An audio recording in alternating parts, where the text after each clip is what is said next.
We are told that space is a sanctuary, a place for science, exploration, and peace. We are told that the Outer Space Treaty bans weapons of mass destruction in orbit. But in 1974, the Soviet Union didn't care about treaties. They cared about survival. While the world watched the Apollo astronauts playing golf on the moon, the Kremlin was secretly launching a space station armed with a 23mm aircraft cannon. It wasn't for science. It was for war. Welcome to Shadowworks.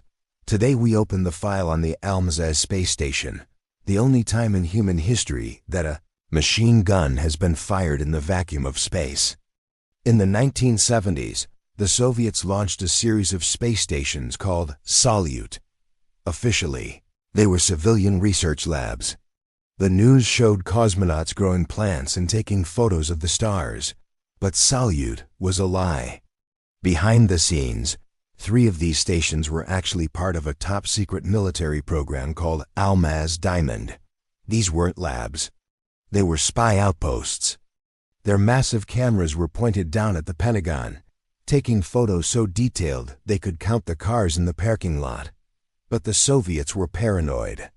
They were convinced that the Americans were building a space shuttle that could fly up to the Almaz station, grab it with a robotic arm, and steal it. So they decided the station needed a way to defend itself. Putting a gun in space is a physics nightmare. First, there is Newton's third law. For every action, there's an equal and opposite reaction. If you fire a gun on Earth, you feel recoil.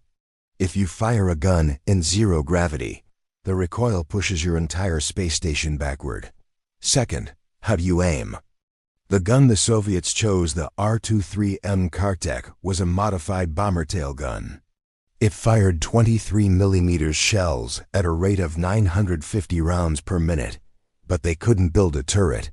It was too heavy. So they fixed the gun to the hull. To aim the weapon, the cosmonauts had to rotate the entire 20-ton space station to point at the target. It was like trying to aim a sniper rifle by moving your house. On January 24, 1975, just hours before the Almaz 2 station was scheduled to do orbit and burn up, the ground control gave the order, "Test the weapon." The cosmonauts had already gone home. The station was unmanned. They didn't want to risk the recoil shaking the station apart with humans inside. The thrusters fired to stabilize the ship. The cannon roared to life. In 3 short bursts, it fired 20 shells into the void. It worked. The shells tore through a target satellite, according to some reports, or simply drifted off into deep space. The recoil was massive, but the station held together. The Soviets had proven that space combat was possible. The station was deorbited shortly after. The gun burned up in the atmosphere. The Soviets eventually realized that space guns were pointless. It was easier to just launch a missile. The Almaz program was canceled and the gun was forgotten. But here is a terrifying thought. Space is a vacuum. There's no air resistance. Those 23mm shells didn't slow down. Unless they hit something or burned up, they are technically still floating out there somewhere, waiting for something to run into them.